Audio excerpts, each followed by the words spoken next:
Boa tarde a todos, muito bem-vindos para o nosso 18º programa, nossa 18ª live, que a turma diz que de live não tem nada, porque eu não deixo vocês interagirem, mas é que senão eu perco o fio da meada. Então, hoje nós estamos aqui, meu nome é Uli Holtz, né, sou consteladora, psicoterapeuta, e hoje eu estou aqui com a Maria Guiomar de Simone Martinez, que é dona de um lar para idosos, de uma casa de idosos, uma hotelaria para idosos. Ela é consteladora, psicodramatista, assistente social. E eu gostaria, aliás, eu estou muito feliz de você estar aqui, né, Guiomar, comigo hoje. Eu também estou muito feliz.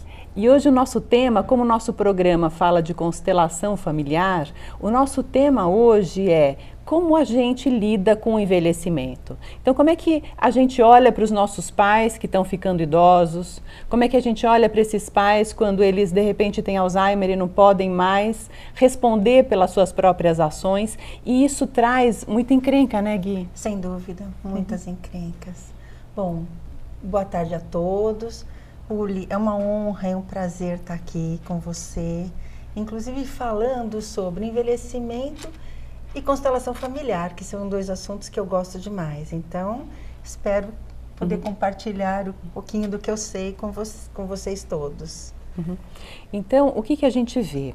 Que quando a gente lida com os nossos pais, quando eles começam a envelhecer, quando já a força física deles não é a mesma, quando eles começam, de repente, a cair, quando eles começam a depender, de certa forma, da nossa intervenção como filhos. É muito fácil e muito perigoso a gente escorregar do lugar de filho para o lugar de pais dos nossos pais. A gente conversou um pouquinho numa outra live sobre esse assunto, mas de uma forma assim bem passageira, mas os nossos pais, não sei se vocês lembram, se vocês não lembram, vocês podem até assistir os outros programas para se inteirarem desse assunto, né?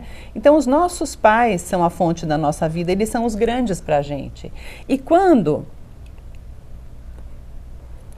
na velhice, eles dependem da gente, é muito fácil a gente escorregar para este lugar, como se nós fôssemos os pais dos nossos pais. E aqui é muito pesado, tanto para os nossos pais, quanto para a gente. Por quê? Porque eles não nos pediram autorização para casar, eles não nos perguntaram se eles podiam ter filhos ou não, eles são os grandes e nós somos os pequenos. E quando a gente chega num ponto onde eles estão lúcidos, mas limitados nos movimentos, começando a ficar limitados no corpo físico, acontece um choque, porque a gente espera algo deles, como se eles fossem nossos filhos, eles tivessem que nos obedecer, e eles perdem a autonomia deles, perdem o território deles. E dentro também da nova medicina germânica, um dos sinais do Alzheimer, uma das causas é a perda de território. Então, a gente permitir que os nossos seniores, né, os nossos antecessores, os nossos pais, continuem sendo os grandes em relação a gente. Então, a gente aprender a respeitar. E isso é uma linha muito tênue, né, Gui? Você tem algum caso para contar? Porque eu sei que você faz um trabalho lá muito lindo, um trabalho sistêmico, um trabalho que traz todo esse olhar sistêmico para dentro das famílias e do seu atendimento. Sim, a gente trabalha com os idosos e com as famílias dos idosos, porque não dá para lidar com o idoso sem cuidar dos filhos desse idoso que chegam até o ciclo vital. Então, nós temos vários hóspedes. Aqueles que escolhem o ciclo vital, então estão lúcidos e escolhem um lugar para morar. Aqueles que algumas vezes as famílias procuram um lugar para deixar o seu idoso que tem um Alzheimer ou alguma coisa parecida, alguma debilidade, né? E o que a gente percebe é que quando eles estão nas casas, eles ficam alienados da família, porque o filho, a filha tem que cuidar do pai, trocar a fralda, dar a comida, dar os remédios, todos os cuidados. E aí, quando eles realmente escolhem um lugar, eles confiam nesse lugar, eles ficam muito mais tranquilos, porque aí eles podem voltar a ser os filhos. A gente pode tirar ele daqui e voltar para o lugar dele. Por quê? Lá ele vai ter o colo do pai. né? É diferente. Quando ele vai para visita. Ele vai para visita, o pai tá limpo, tá alimentado, tá tudo direitinho. Então, algumas vezes eu percebo que as famílias, quando chegam lá, elas vão lá pedir o colo do pai ou da mãe. Isso é muito legal, porque volta para o seu lugar. E quando está lá na casa, com todos os cuidados que eles têm que fazer, e mais o trabalho, os filhos pequenos, os adolescentes, isso fica muito pesado para o filho, para a filha, para a nora, para o genro. Então, fica muito leve. E quantas vezes alguma família, nossa, eu demorei tanto para escolher deixar aqui, por que eu não fiz isso antes? Porque, além de tudo, eles têm um cuidado especializado, que na casa não tem, né? E aquilo que você falou, né, Guiomar, porque o velho, né, a gente vai envelhecendo, né, e a gente tá falando de mim também, porque eu também já passei da metade da minha vida, a gente vai envelhecendo e a gente vai, o nosso corpo muda. E os idosos, eles têm uma dificuldade de sentir sede, né? Então, Sim. A gente sabe que muitas vezes memória, falta de deficiência de memória, o próprio envelhecimento celular, essas doenças, esse cair, debilidade muscular, tudo isso tem a ver também com o fato deles não perceberem que eles estão desidratando. E é o que você falou, de repente, esses familiares, eles estão trabalhando, eles estão na vida deles, eles estão numa vida produtiva, numa vida ainda de manutenção de vida e tudo isso, de filhos, de escola, e não existe...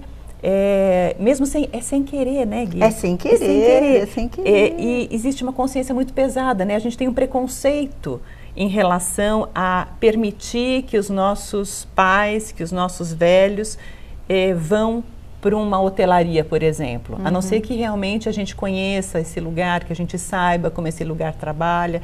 Então, isso é muito bacana, né? Isso é muito... E eu conheço lá também o ciclo vital, né? E a gente também trabalha com constelações com os funcionários. Então, é um trabalho, assim, sistêmico no sentido de funcionários, famílias, de trabalhar este olhar, de um filho entender que ele é o pequeno em relação a esses pais e que está certo ele ir para a vida, está certo ele, em honra a estes pais, ir pela vida dele. E os pais, né, eles estão, nesse caso, muito melhor assistidos, né? Não que, de repente, se a pessoa fica em casa, se ela tem condição, se ela tem essa missão. Ok, mas muitas vezes a gente se sobrecarrega e isso prejudica e sacrifica o nosso relacionamento. Por quê? Porque muitas vezes também este filho chega depois no final do dia, ele fica de consciência pesada porque ele não teve paciência suficiente. Sem dúvida. E aí ele fica, puxa vida, eu amo meu pai, eu amo minha mãe, eu amo aquela tia que de repente precisa de auxílio e agora mora comigo, mas eu estou sobrecarregado. E nessa hora de poder deixar ou oferecer esse lugar. E esses pais aqui, eles estão entre os iguais. Então, eles têm as mesmas dificuldades, eles se enxergam, eles se encontram. Eu já tive duas pessoas namorando lá no ciclo. E é uma belezinha, porque eles acharam um novo lugar. Outra coisa é assim, aqueles filhos que chegam super bravos no ciclo, porque você tem que cuidar muito da minha mãe. Assim, dá uma lista pra gente, aí você olha e fala... De recomendações, assim? Lógico, sim, tudo bem, tá ótimo, né? E eu tive um caso muito especial que fica aqui no meu coração, só não vou falar o nome, mas eu acho que a família até autorizaria. Ela chegou, ela era brava, não aceitava carinho, o filho mais bravo ainda. E aí um dia, uma noite, ela não estava dormindo muito bem, e eu fui lá e brinquei, e deitei na cama dela e pulei com ela, e aí no fim ela começou a me abraçar, e ela abraçava não só a mim, mas como a todos os funcionários. E aí era um dia que a visita do filho, e ela falou assim, pode deixar, quando meu filho chegar, eu vou contar tudo para ele, que você pulou na minha cama e que quase eu caí da cama. Eu falei, tá bom, né? Foi o que eu fiz, eu assumi, né? E aí ele chegou e ela conversou, eu saí de perto e aí ele me chamou. É verdade que você pulou na cama da minha mãe. Eu falei, nossa, ele já vai levar embora. É verdade, sim. Eu sempre tive vontade de fazer isso e não tive coragem de fazer isso com a minha mãe. E assim, ele levantou, ele me abraçou. Eu falei, nossa, que coisa boa. Então, essa pessoa teve a oportunidade de lidar com a afetividade no final da vida. E não só ela, mas o filho, o neto, o bisneto. Então, são novas oportunidades para cada pessoa. Isso é muito bom, né? É muito bom deles fazerem esse resgate lá por intermédio desse olhar. E quantas pessoas mudam mesmo. Eu tenho um outro caso, logo no começo, eu já estou trabalhando com idosos há mais de 30 anos. E era a dona Senta Meyer, alemã, não conversava com ninguém porque ela era muito chique. E aí eu arranjava livros em alemão para ela, porque eu também não falava, mas ela falava o português. E um dia o médico me chamou e falou assim, dona Senta Meyer vai ficar cega. Eu falei, nossa, como eu vou fazer, como né? Assim, Nessa né? época eu era assistente social desse outro espaço. Falei, e agora? Falei, nossa, mas eu não posso, eu até pensei em Sorocaba, falei, olha, eu não posso levar em outros médicos, vamos tentar. E realmente dona Senta Meyer ficou cega. E na primeira semana foi muito difícil, e na segunda semana ela não era mais Senta Meyer, ela era Dona Lu, simples Lu. Ela virou outra pessoa, porque não enxergando ela não podia mais ler, mas ela podia conviver com as pessoas. E ela enxergava através do nosso toque. Tinha dia que eu chegava e falava assim, nossa, hoje você está muito linda. Eu falava, mas você está me enxergando? Ah, e ela enxergava com o coração. Então, quando você pensa, nossa, não tenho mais possibilidade, o meu pai, o que eu vou fazer? A minha mãe sempre tem novas possibilidades, principalmente na visão sistêmica, né, Uli? Sim. Então, é sempre muito gostoso o que a gente vê lá na nossa hotelaria. Não só com os hóspedes, mas com os funcionários, né? Todos eles também. Hoje a gente tem um time mesmo, que a gente lida com constelação, eles fazem, eles aceitam a vivência. Trabalhar os seus próprios sistemas também, isso, né? os seus próprios sistemas. Eles levam o pai e a mãe lá para o ciclo. Nós temos a representação de cada funcionário, o pai e a mãe, e o funcionário, quando eles têm dificuldades, eles vão lá, põem a mão no bonequinho do pai, põem a mão no bonequinho da mãe, tomam o pai e a mãe. E aí, alguns não entendem muito, ele fala assim, eu não sei como é isso, mas que funciona, funciona. Eu fico tão mais equilibrada quando eu venho aqui e como você conta, toma minha mãe e meu pai. Então, são experiências deliciosas que é bom compartilhar com vocês nesse momento. Ainda mais essa época do ano, né? Onde a gente é uma época de família, uma época de Natal, época de reconciliação, época desse olhar carinhoso. Da gente poder realmente olhar e dizer, puxa, tá tudo certo do jeito que tá. Onde cada um tá dando o seu melhor possível. Onde a gente pode tomar estes pais, né? Porque é muito duro, é muito difícil quando um filho se vê na obrigação por uma boa consciência, né? Por uma ideia comum de que na velhice a gente precisa privar os nossos pais daquilo que às vezes eles gostam mais de fazer. Como é que eu posso dizer para o meu pai, se ele gosta muito de dirigir, não dirija mais, né? Ou se ele é diabético, é mais complicado ainda, né? Bem dizer para ele complicado. não coma doce, se ele adora um pedacinho de chocolate, né? Quer dizer, é uma coisa muito difícil e é uma coisa que traz a gente no escorregão para um lugar de grande. O que eu posso dizer para o meu pai ou para minha mãe quando eu percebo que talvez eles estejam colocando em risco a sua própria vida ou a vida dos outros até, né? Porque se meu pai não tem mais reflexos para dirigir, se de repente ele não tem mais força física ou se ele pode colocar em risco também alguém. Ele pode bater um carro, ele pode atropelar alguém. O que eu posso fazer do lugar de pequeno? Eu posso dizer para ele, olha, eu gostaria que você vivesse 120 anos, né? Que você ficasse comigo para sempre.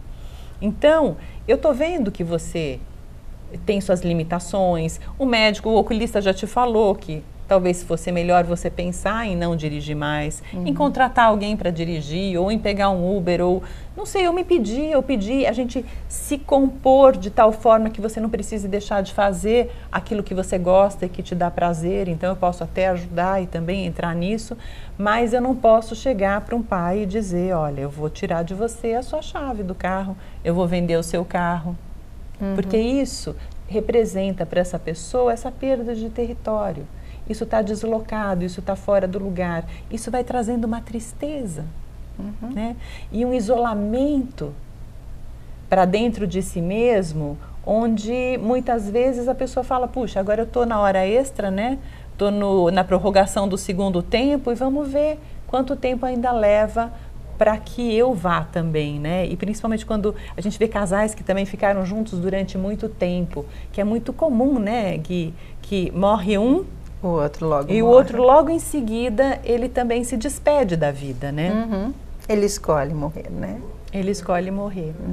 E como é que é isso lá no ciclo? Tem também isso vocês veem também isso lá? Tem casais que vão para lá?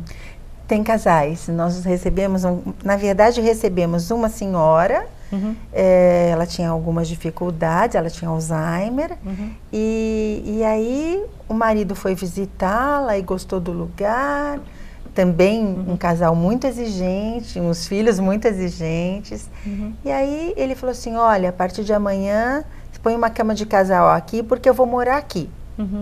Nossa, se eu vim morar aqui, venho, tá bom, então, ok, e veio mesmo.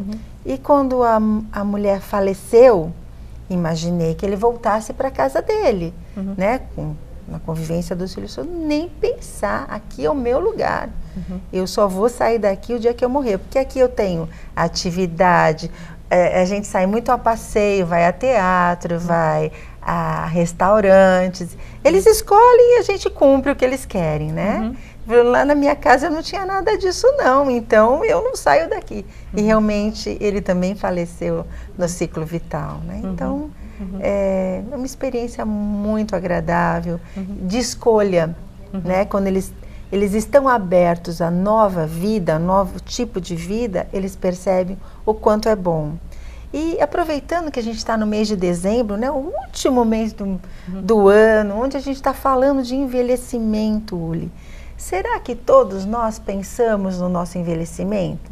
Algumas vezes quando uma família chega lá e fala assim, ai, eu tô com dó de deixar meu pai aqui ou minha mãe, e eu falo assim, e se você, onde você quer morar quando você ficar na idade do seu pai e da sua mãe?